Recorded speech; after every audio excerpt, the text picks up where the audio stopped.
우리 지난주에 예수님과 제자들이 변화산으로 올라가셨었죠. 이제 오늘 말씀은 변화산에서 내려오는 것부터 시작이 됩니다. 산 아래에는 예수님의 제자들 9명이 기다리고 있었습니다. 네, 기다리고 있던 제자들에게 한 가지 문제가 생겼습니다. 누군가 귀신 들린 아이를 데리고 왔는데 제자들이 귀신을 제압하지 못하고 쫓아내지 못했습니다. 이를 구경하고 있던 사람들, 특히 서기관들하고 제자들하고 이제 논쟁이 시작되고 있었습니다. 제자들에게는 좀 어려운 상황이 되고 있는 겁니다. 이때 예수님께서 제자들에게 다가오셨습니다. 그리고 오늘 여러분들이 말씀 보시면 아시겠지만 예수님이 귀신을 제압하고 쫓아내면서 아이를 치료합니다. 이 과정이 이제 오늘 말씀인데요. 이 과정에서 예수님께서 특히 강조하신 단어 하나가 있습니다. 그 단어가 뭐냐면 믿음입니다. 19절에는 이제 믿음이 없는 세대여 하면서 내가 너희를 얼마나 더 참으리오라까지 말씀을 하셨고요.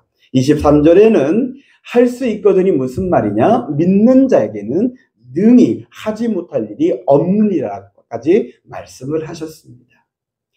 예수님께서 이 믿음을 강조하시는 것은 귀신을 제압하지 못하는 그 원인이 믿음이 없기 때문이라고 말씀하시는 겁니다. 제자들에게 믿음이 없었고 귀신 들린 아이의 부모에게도 믿음이 없어서 아무런 역사가 일어나지 못했다라고 말씀을 하신 겁니다. 자, 24절에 귀신 들린 아이의 아버지가 이런 말을 합니다. 24절 한번 다 같이 볼까요? 24절 시작. 곧 그 아이의 아버지가 소리를 질러 이르되 내가 믿나이다. 나의 믿음 없는 것을 도와주소서 하더라. 자, 아이의 아버지가 한 말인데요. 나의 믿음 없는 것을 도와주소서. 오늘 설교의 제목을 이 부모가 한 이 말로 설교의 제목을 땄습니다. 왜 이 제목을 땄느냐? 우리가 하나님께, 예수님께 도움을 요청하는 기도의 간구들이 여러 가지가 있습니다. 어떤 건강의 문제나 또 평안의 문제, 또 합격의 문제, 그리고 관계의 문제, 어떤 사업의 문제, 여러 문제들을 기도 제목으로 내놓고서 하나님의 도움을 구합니다. 그 중에서 우리가 하나님의 도움을 구해야 할 또 하나의 기도 제목이 있어요. 바로 이겁니다. 나의 믿음 없는 것을 도와주소서. 저와 여러분들이 신앙생활 할 때 우리는 그냥 돈 문제나 건강 문제나 어떤 사건의 문제나 이것이 중요하게 여기겠지만 하나님 입장에서 볼 때는 믿음 없는 것이 더 문제라는 것을 말씀하고 있습니다. 여러분, 믿음이 없으면 하나님을 기쁘시게 할 수가 없고 믿음이 없으면 하나님의 행하시는 믿음의 역사가 일어나지 못합니다. 심지어는 믿음이 없는 자는 구원을 받지 못합니다. 예수님께서 우리를 만나시면 우리에게 찾으시는 것이 딱 한 가지가 있는데 그것은 우리 안에 있는 믿음입니다. 믿음이 없는 자를 꾸짖으시고 믿음 있는 자를 칭찬하십니다.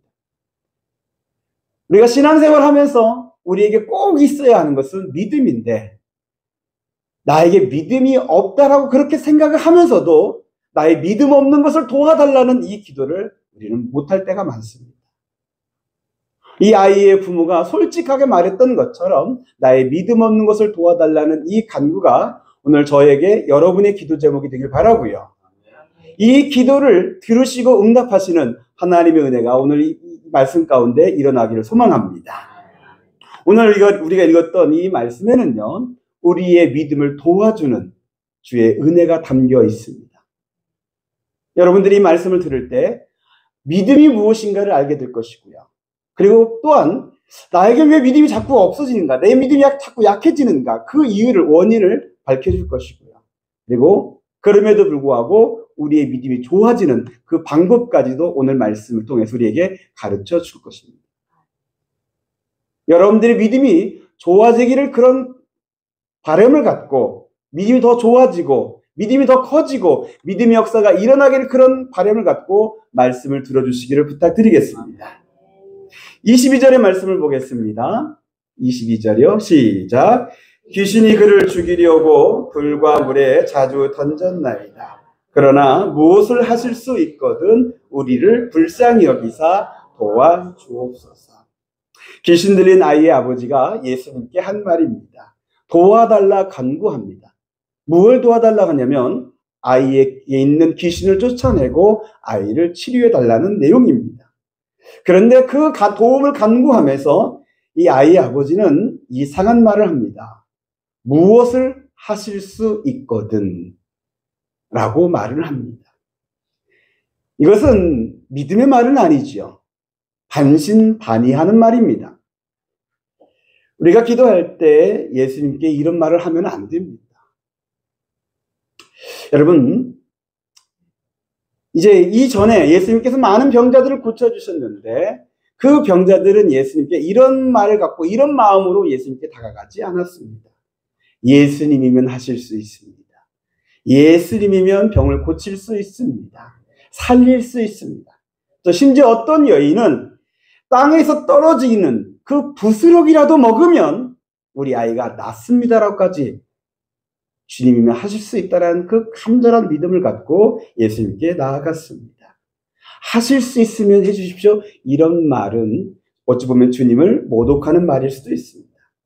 자, 그런데 왜 이 아이의 아버지는 이런 믿음 없는 말을 한 것일까요? 이제 이 말을 하기 전에 어떤 일이 있었느냐면 예수님이 변화산에 올라간 사이에 변화산 아래에서 제자들을 만났습니다. 먼저 제자들에게 도움을 요청했었습니다. 그런데 제자들은 능히 그 귀신을 제압하지를 못했습니다. 예수님의 제자들이 하지 못한 그 실패의 경험이 이 아이의 부모의 믿음을 이제 다운시켜버린 겁니다. 당신의 제자들도 못했는데 선생님이신 당신이 하실 수 있으면 좀 도와주십시오라고 이렇게 말을 한 겁니다. 여기에서 우리의 믿음이 약해지는 요인을 하나 발견하게 됩니다. 과거에 우리가 실패했던 경험, 또 기도했는데 거절되었던 경험, 응답이 되지 않았던 그 경험들이 우리의 믿음을 약하게 합니다. 내가 간절히 기도했는데 병이 낫지 않는다든지, 정말 간절히 기도했는데 사랑하는 이가 살아나지 못하고 그만 죽었다든지, 어떤 자녀의 입학의 문제나 취업의 문제나 가정의 평안의 문제, 여러 문제들을 갖고 기도했는데 이것이 안 됐을 그 경험이 우리의 믿음을 약하게 합니다. 저의 친구가 있었습니다. 아주 친한 친구였어요. 그런데 그 친구가 아이가 어렸을 때 그 친구의 아이가 사고를 당하여서 이제 병원에서 큰 수술을 받게 되었어요. 친구와 사모님은 교회 기도실에서 정말 간절히 기도했어요. 아이를 살려달라고. 그런데 아이는 결국 죽고 말았어요. 이 사건으로 친구의 믿음이 크게 흔들렸어요. 저는 뭐라고 위로할 수도 없었고요. 그냥 잘 이겨내기만을 바랬었는데 안타깝게도 그 사건 이후에 친구는 목회를 그만두게 되었어요. 그리고 저희와도 연락이 이제 끊겨졌고 지금 어떻게 지내고 있는지 소식이 없어요. 물론 매우 큰 아픔이죠. 그런 아픔이 믿음을 약하고 흔드는 요인이 될 수 있지요. 그런데 제가 관계해본 모든 사람들은 공통점이 하나 있더라고요. 뭐냐면 신앙생활하고 예수를 믿고 내가 기도 생활을 하는데 내 기도를 하나님이 다 들어주셨다라고 말하지 못하더라. 하나님, 내가 정말 간절히 기도했는데 하나님이 아무 응답도 없으시거나 심지어는 거절하시는 그런 경험들을 다 갖고 계시더라고요. 그런데 그런 실패와 거절의 경험을 했음에도 불구하고 어떤 분은 믿음이 이렇게 흔들리고 또 믿음이 약해지고 없어지는 분도 있지만 다 그런 건 아니더라고요. 어떤 분은 오히려 더 믿음이 좋아져요. 저희 아버지 예를 하나 든다면 저희 아버지는 글쎄요, 살아생전의 실패 연속이었어요. 가정이 그렇게 평안하지 못했어요. 농사도 잘 안 돼갖고 해마다 흉년이었어요. 그리고 저의 둘째 형은 중학교 1학년 때 교통사고로 죽었고요. 저의 큰형은 22살에 갑작스러운 병으로 급사했어요.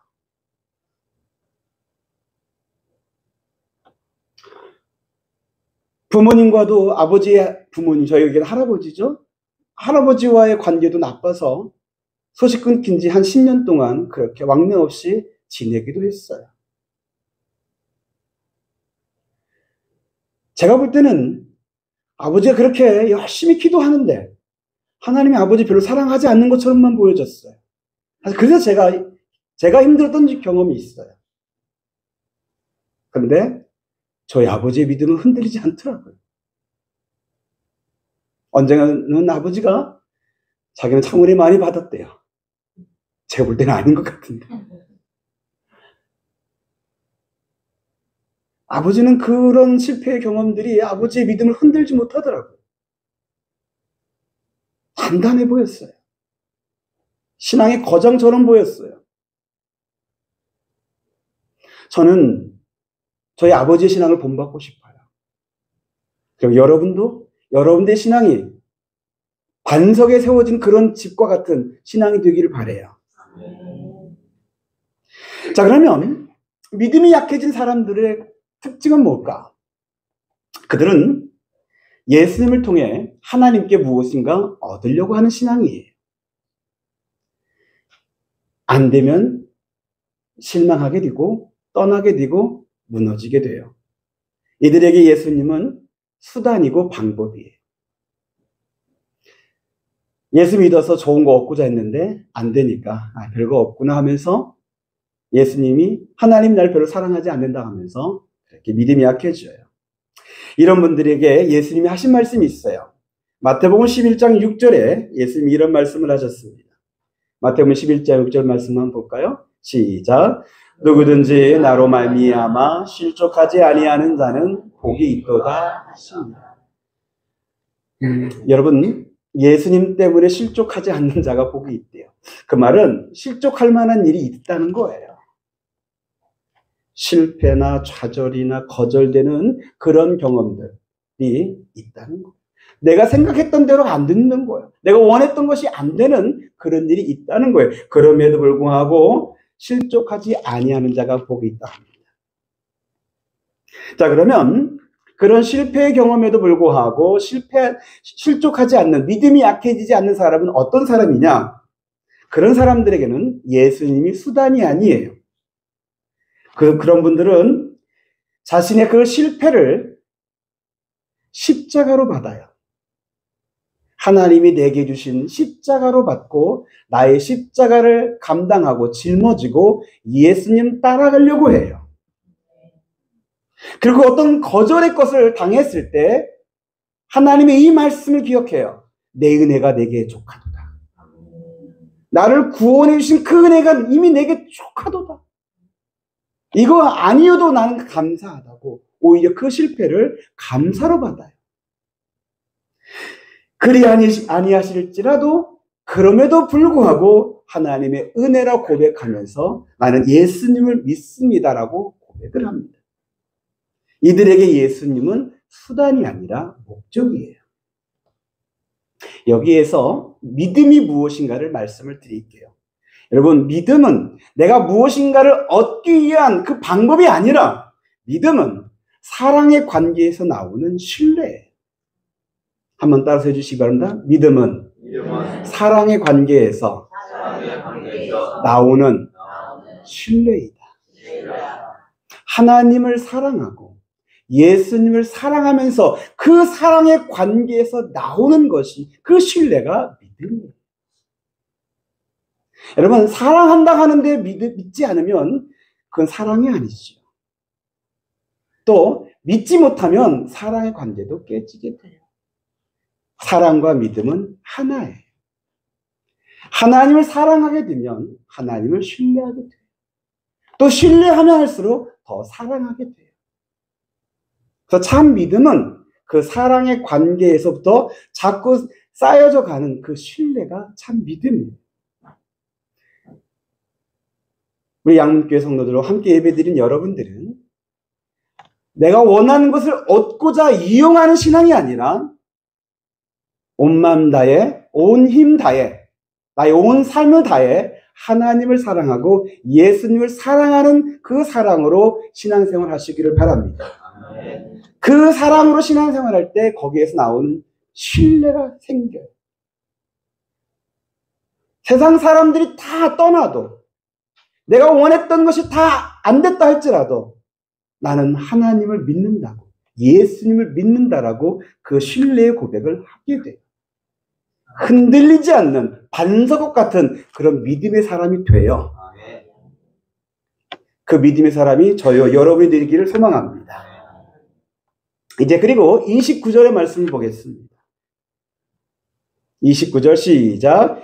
이르시되 기도 외에 다른 것으로는 이런 종류가 나아갈 수 없느니라 하시니라.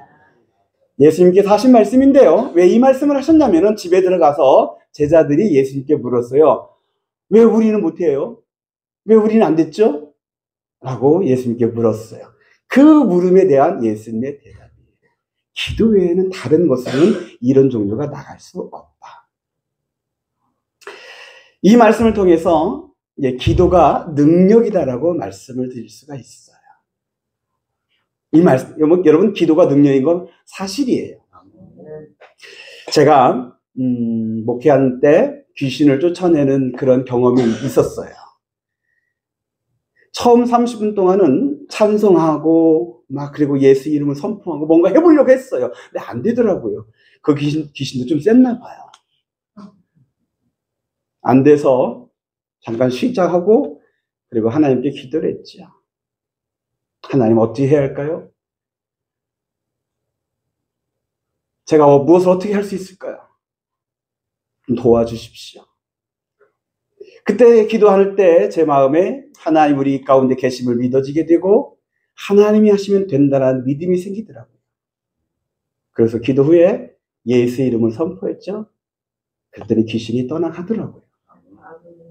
제가 한 것으로 생각하지 마십시오. 하나님이 하신 거예요. 기도는 그런 거예요. 기도가 능력이라고 할 때 내가 기도하면 능력이 나타나서 뭐든지 할 수 있다. 이렇게 생각하면 착각이에요. 기도하는 내가 뭐 할 수 있다? 아니에요. 기도는 내가 하는 것이 아니라 내가 하나님을, 내가 신뢰하는 하나님을 의지하는 표현이에요. 제자들이 왜 못했느냐? 예수님이 기도해란 이 말씀 하신 이유가 뭐냐면 너희가 하려고 했기 때문에 안 된 거야. 너희가 믿는 하나님, 너희가 의지하는 예수님, 그 하나님을 의지하는 그 믿음으로 해야 되는 거야. 라고 말씀하시는 거예요. 40년 동안 목회하시고 은퇴하시는 선배 목사님이 후배 목회자들에게 은퇴 때 이런 말씀을 했어요. 내가 목회하면서 내가 하려고 했던 것은 다 실패고 하나님이 하신 것들이 있습니다. 근데 이건 목회만이 아니라 여러분들의 삶에도 적용이 됩니다. 신앙생활에 분명히 적용이 됩니다. 다시 한번 말씀드립니다.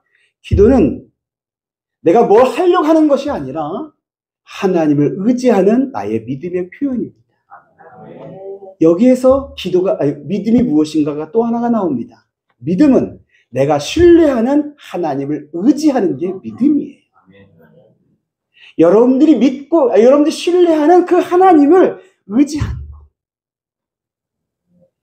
이게 믿음이고, 이 믿음에 하나님의 역사가 나타납니다. 시편 18편에 다윗의 믿음의 표현이 있어요. 18편 1절에는 다윗이 이렇게 고백해요. 이렇게 고백합니다. 나의 힘이 되신 여호와여, 내가 주를 사랑하나이다. 다윗의 믿음은 어떤 믿음이에요? 하나님을 사랑하는 믿음이에요. 그리고 2절에는 다윗이 이렇게 고백을 합니다. 여호와는 나의 하나님이시요, 나의 반석이요, 나의 요새요, 나를 건지시는 이요, 내가 피할 바위요, 방패요, 구원의 뿌리요 산성이시도다. 이 단어들이 다 뭡니까? 다윗이 의지할 뿐이라는 얘기. 내가 믿고 의지할 뿐이라는 얘기. 그렇게 험한 세상을 살았는데 그 험한 세상에서 다윗이 이길 수 있었던 것은 내가 하나님을 의지했기 때문이라고 고백하는 거예요. 그래서 믿음은 참 좋은 거예요. 다윗뿐만 아니라 저와 여러분들이 믿고 의지할 뿐이 생긴 거예요. 세상 사람들은 어떤 뒷배가 있냐라고 그것을 생각하고 그거 얻으려고 하는데 우리에게는 이미 이 우주 만물을 창조하시고 운행하시고 나를 사랑하시는 전능하신 하나님이 나의 힘이셔요. 그분을 의지하는 게 믿음의 삶이에요. 얼마나 복돼요. 제자들이 왜 우리는 안 됩니까? 라고 질문했을 때 이 마가복음 9장에서는 예수님께서 기도회라고 말씀하셨는데 마태복음 같은 질문에 대한 대답으로 마태복음 17장에서는 예수님이 이렇게 말씀하셨어요. 너희의 믿음이 적은 연고입니다. 기도하지 않는 게 믿음이 적은 것과 연결이 돼요. 자, 그럼 이제 결론 부분으로 들어갑니다. 여러분들이 믿음이 좋아지려면 어떻게 해야 할까? 두 가지를 말씀을 드리겠습니다. 첫째는 기도하십시오. 믿음이 좋아지려면 기도하는 생활을 꾸준하게 하십시오. 꼭 교회 나와서 기도하라는 얘기는 아닙니다. 여러분들의 가정에서도 하실 수 있고 직장에서도 하실 수 있고 운전하면서도 하실 수 있습니다. 그럼 기도가 도대체 뭐길래 기도를 하면 우리의 믿음이 좋아지냐? 기도는 하나님과의 대화입니다. 하나님과 내가 대화를 많이 하면 할수록 내가 하나님을 신뢰하게 돼요. 그 신뢰에서 나는 의지하는 그 믿음의 표현이 나오게 되는 거고요. 대화를 많이 하는 그 관계가 친밀해져요. 여러분, 부부 사이가 좋은 부부는요, 어떤 부부냐? 대화를 많이 해요. 하루에도 꼭 대화할 시간을 가져요. 작은 일에도 큰 일에도 서로 의논하면서 결정을 해요. 이게 사이좋은 부부의 모습이에요. 그럼 사이가 좀 안 좋은 부부는 어떨까요? 대화가 단절되어 있어요. 그리고 내 탓하고 남 탓하고 그러죠. 여러분들이 하나님과 사이가 좋으시려면 하나님을 사랑하고 하나님을 신뢰하는 그 믿음의 사람이 되고자 한다면 하나님과 끊임없이 대화를 하십시오. 그것이 기도하는 삶입니다. 기도를 많이 하면 할수록 여러분들은 하나님이 더 가깝게 느껴질 것이고 하나님 나를 얼마나 사랑하는지를 알게 될 것이고 그 하나님 내가 정말 믿고 의지할 신뢰할 만한 분이라는 것을 여러분들이 깨닫게 될 것입니다. 그 깨달음 통해서 여러분들이 이제 믿음의 삶을 살아갈 수 있는 거지. 억지로 하면 안 되는 거예요. 그리고 이제 믿음이 좋아지는 두 번째를 말씀을 드리겠습니다. 두 번째는 말씀입니다. 근데 그냥 말씀보다는 좀 더 구체적으로 말씀드리면 복음의 말씀을 여러분들이 많이 들으십시오. 로마서 10장 17절에 이런 말씀이 있어요. 로마서 10장 17절 다 같이 읽겠습니다. 시작. 그러므로 믿음은 들음에서 나며 들음은 그리스도의 말씀으로 말미암았느니라. 여러분, 믿음은 들음에서 나는데 무엇을 듣느냐? 세상의 소식들을 듣는 게 아니라 그리스도의 말씀을 들음으로써 믿음이 나요. 여러분들이 정말 믿음 갖기를 원한다면 여러분들의 그 약한 믿음에 하나님의 도우심을 받기를 원한다면 이 그리스도의 말씀을 많이 들으십시오. 이 그리스도의 말씀을 한 단어로 한다면, 두 음절로 한다면 복음입니다. 복음을 많이 들으십시오. 로마서 1장 17절에 나와 있는 말씀처럼 복음에는 하나님의 의가 나타나서 믿음으로 믿음에 이르게 합니다. 복음에는 하나님의 사랑이 담겨져 있어서 하나님이 나를 얼마나 사랑한지를 알게 되고 나도 하나님을 사랑할 수 있도록 이끌고 하나님이 사랑하는 그 사람들을 사랑하도록 우리 마음에 감동을 줍니다. 복음에는 우리를 구원하는 하나님의 능력이 담겨 있습니다. 사람은 할 수 없는 그 구원의 문제를 하나님이 하시는 내용이 복음인데, 그 구원하는 하나님의 능력이 담겨 있어서 복음을 들으면서 하나님의 능력을 내가 경험하게 됩니다. 나 같은 죄인도 구원하신 하나님. 그런 하나님의 능력을 경험하면서 내가 진짜 믿고 의지할 분은 여호와 하나님이심을 깨닫게 됩니다. 또한 복음에는 나를 사랑하신 하나님, 나를 구원하셔서 내 인생에 하나님의 뜻과 하나님의 영광의 계획을 담아 놓으셨습니다.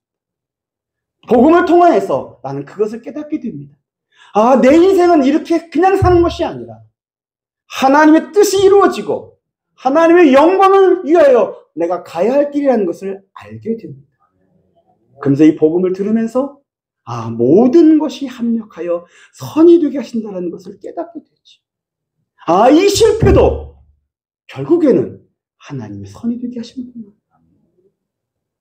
복음을 들은 사람은요, 그 거절의 경험도 지금은 마음이 아프지만 힘들지만 그러나 결국에는 이것조차도 선이 되게 하시는 하나님의 그 뜻을 깨닫게 됩니다. 그래서 복음을 들으면 들을수록 믿음이 생기고 믿음으로 사는 자가 됩니다. 사랑하는 성도 여러분, 여러분들의 귀가 복음에 활짝 열려지게 되기를 바랍니다. 이번 주 수요일부터 이제 3월 30날까지 교회 절기로 사순절입니다. 나를 위해 십자가에 죽으신 예수님의 그 고난과 죽으심을 기억하면서 기념하면서 다른 때보다도 더 경건하게 지내고 예수님을 더 많이 묵상하는 그러한 절기입니다. 저는 교회 절기 가운데 가장 중요하게 여기는 게 이 사순절이고 고난주간이고 그리고 부활절이라고 믿어요. 우리 지금 가장 중요한 절기를 맞이하게 되는 거예요. 여러분, 이 사순절을 그냥 의미 없이 흘려보내지 않기를 바라요. 이 사순절에 여러분들의 믿음이 좋아질 수 있는 은혜의 시간이에요. 이 사순절에 기도생활 많이 하십시오. 글쎄요, 제가 주보에 사순절 보내는 방법으로 미디어 금식이라고 적어놨어요. 스마트폰이 발달하면서 이 스마트폰 내 손에 떠나지 않는 내 자신의 모습을 볼 때가 있었어요. 근데 뭐 저만 그런 게 아니라 여러분도 좀 많이 그러실 텐데 이번 사순절에는 좀 그런 것들을 좀 금식하면서 말씀을 보시거나 아니면 기도하는 시간을 꼭 가져주십시오. 그리고 예수님을 많이 묵상하십시오. 복음이신 예수님을 여러분이 많이 생각하십시오. 믿음의 주요 온전케 하신 예수를 많이 바라보십시오. 제가 장담드립니다. 여러분들이 기도 생활 하시고 예수님을 많이 묵상하시면 할수록 여러분들의 믿음은 좋아질 겁니다. 지금보다 훨씬 더 좋아질 겁니다. 그래서 예수님께서 하셨던 그 말씀, 할 수 있거든이 무슨 말이냐? 믿는 자에게는 능히 하지 못할 일이 없느니라. 이 말씀이 여러분에게 이루어질 것입니다.